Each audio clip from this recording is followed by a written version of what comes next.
अहंकार। रामगिरी नामक गांव में एक पंडित था। उसका नाम शिवज्ञान था। वह महापंडित और ज्ञानी भी था। सब लोग उसका आदर करते थे।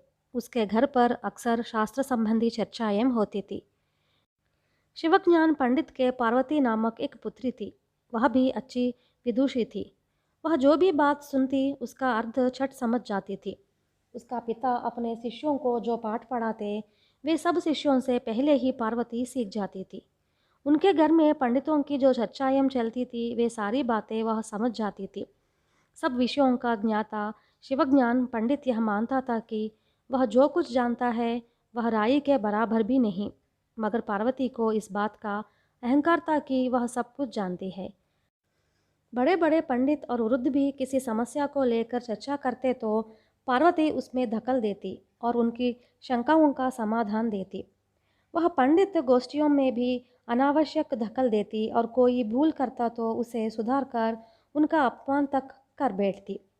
पार्वती में यह अहंकार बचपन से ही था।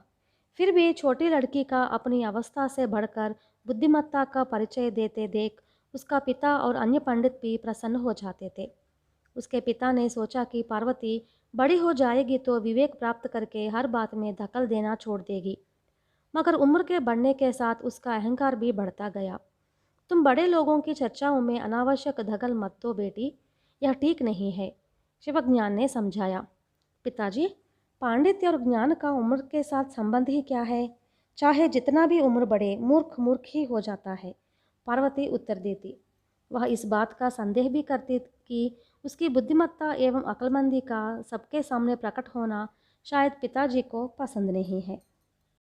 पार्वती 15 साल की हो गई, फिर भी उसका अहंकार नहीं घटा। शिवज्ञान पंडित समस्त विषयों का ज्ञात होकर भी अपनी पुत्री को बदलने का मार्ग जान नहीं पाया। उसने अपनी यह व्यथा अपने कुछ मित्रों को सुनाया। इतने में नवरात्रि के उत्सव आए। राजमहल में एक पंडित गोष्ठी हुई जिसमें शिवज्ञान पंडित निमंत्रण पाकर भाग लेने चला गया। उसकी अनुपस्थिति में भी पंडित उसके घर गोष्ठियां चलाया करते थे। पार्वती गोष्ठियों में धक्कल देती थी। एक दिन पंडितों ने पार्वती के सामने ही उच्च स्वर में एक विचित्र बात की चर्चा की। वह यह थी कि पुराने तालाब के मेड़ पर जो मंडप है उसमें किसी ने कुछ लिख दिया है। उसे ना पढ़ पाने के कारण सभी पंडित लज्जित हो वापस लौट रहे हैं। यह बात सुनते ही पार्वती दर्प से बोली, मैं उसे पढ़ूंगी। एक की लिखी हुई चीज़ अगर मैं पढ़ नहीं पाई तो मैं शिवज्ञान पंडित की पुत्री नहीं हुई।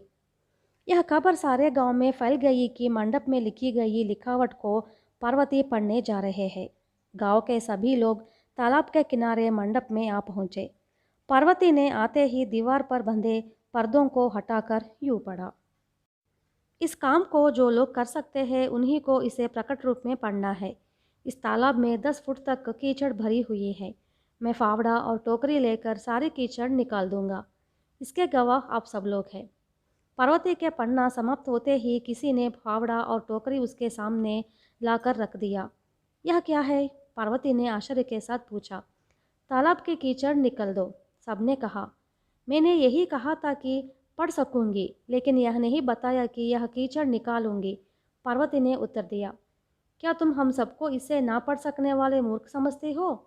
उसमें साफ लिखा हुआ है कि जो उसे पढ़कर सुनाते हैं उनको उसमें लिखे अनुसार करना होगा। इसलिए हम में से किसी ने प्रकट रूप में जोर से नहीं पढ़ा। तुमने बिना आगे पीछे सोचे इसे पढ़ लिया। अब फावड़ा और टोकरी लेकर कीचड़ निकालना होगा, बुजुर्गों ने निर्णय सुनाया। पार्वती लाचार हो जोर से रो पड़ी।